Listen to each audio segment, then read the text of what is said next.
Welcome to the Explainer. Now, think about the last time you decided to, finally get in shape and lose that belly fat.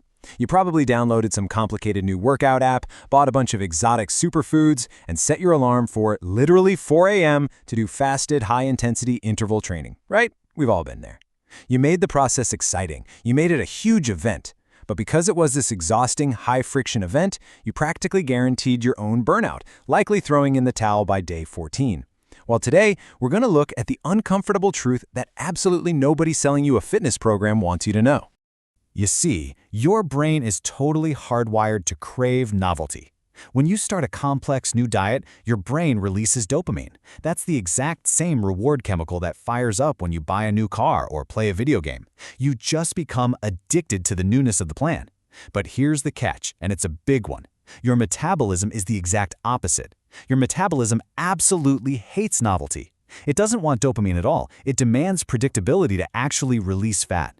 It's kind of like a stubborn vault. It only opens up when the biological conditions feel completely safe. Fat loss isn't an entertainment product, guys. It is a biological reality.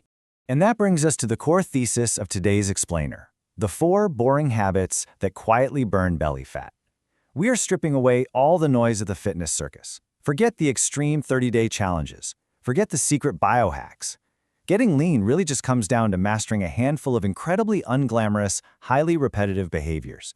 So we're going to look at the 4 most boring habits on Earth that actually make fat loss way easier and dig into exactly why they work on a physiological level.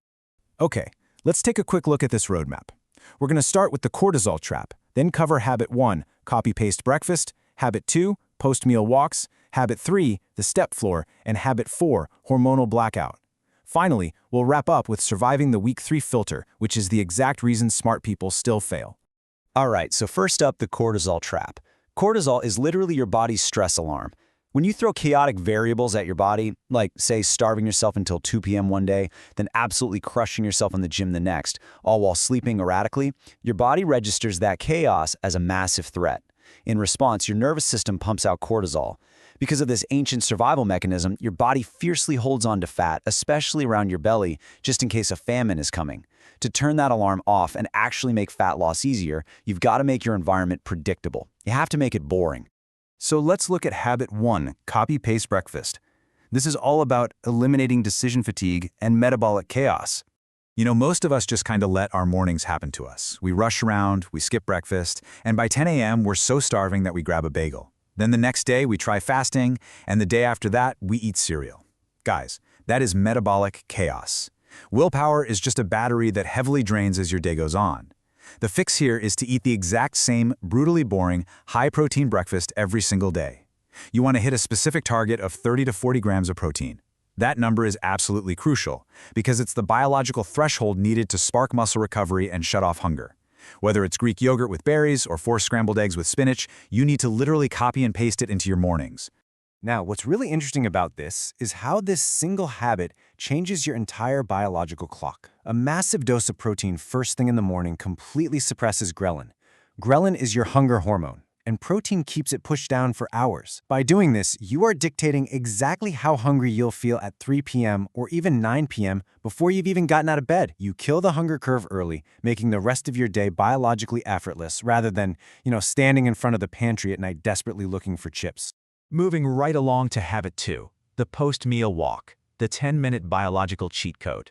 So, the fitness industry constantly lies to us, claiming you need an hour on the Stairmaster to see your abs. But extreme cardio actually spikes your appetite and drives those stress hormones we just talked about straight through the roof. Instead, let's look at what happens when you eat a large meal.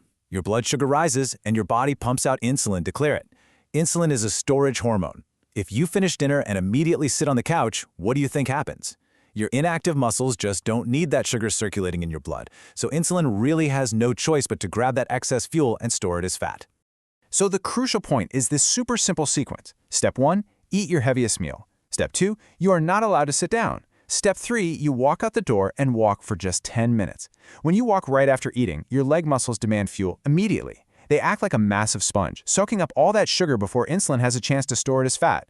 You literally flatten your blood sugar curve. Insulin drops back to baseline in half the time, and your body flips back into a fat-burning state hours sooner. Zero sweat, massive impact. How cool is that? All right, habit 3, the non-negotiable step floor. Burning pure fat calories without the hunger tax. We really have to stop exercising the way everyone else does. When people decide they want to lose belly fat, they instantly default to miserable, vomit-inducing cardio like burpees and sprints. The big problem there is that high-intensity cardio mostly burns stored sugar during the workout, and it crosses a threshold that triggers extreme hunger and nervous system fatigue. It leaves you ravenous and super prone to binge eating later on. Walking, on the other hand, is auto-regulated. A 45-minute walk, maybe while listening to an explainer like this one, pulls energy directly from your stored body fat, all without triggering that massive hunger tax. You need to set a rigid daily step floor of 8,000 to 10,000 steps. And listen, this isn't just a goal to casually aim for. It has to be a daily law. I know it's incredibly boring, you won't sweat, and you certainly won't feel like a hardcore athlete. But if you hit this floor absolutely every single day, no excuses, the tire around your waist will slowly vanish. And that leads us to habit 4, the hormonal blackout. Automating your sleep to automate your fat loss. Guys, this is the ultimate master switch. You could nail the breakfast, crush the post-meal walks, and hit the step floor perfectly. But if you ignore this, your body will fight you every step of the way. Your body runs on a circadian rhythm, and this brilliantly illustrates what I mean. If your typical week looks like this erratic timeline, 10 p.m. on Tuesday, midnight on Thursday, and 2 a.m. on Saturday, you are putting your body through jet lag on a loop. This constant disruption screams to your brain that your environment is highly unstable. When you only get 5 hours of sleep a night, you aren't just tired. Actually, scratch that. You are biochemically programming yourself to store fat and crave junk food. You are choosing to fight a biological war against your own body that you simply cannot win. No way! Let's look at the exact hormone science behind why that happens. Sleep deprivation completely crashes your leptin. Leptin is the hormone that signals to your brain that you're full, but at the exact same time, it spikes your ghrelin, the hormone that makes you hungry. It is a brutal combination that guarantees intense cravings and completely stalled fat loss. So to fix this, you must apply the boring sleep rules. Pick a boring bedtime like 10:30 p.m. and ensure those lights are off 7 days a week.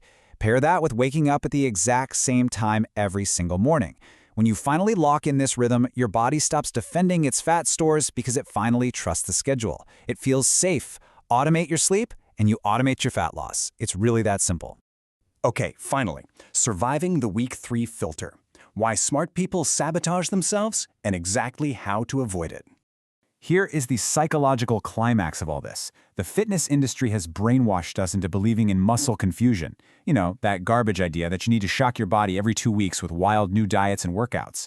Your body doesn't need to be confused, it needs to be commanded. But right around week 3 of these habits, the scale might be moving, your clothes are fitting better, but the routine, well, it feels like a grind. It's definitely not exciting. You're going to want to quit and find a shiny new program. Don't do it. Remember this, boring is the filter. Boring separates the people who want to be entertained from the people who actually want results.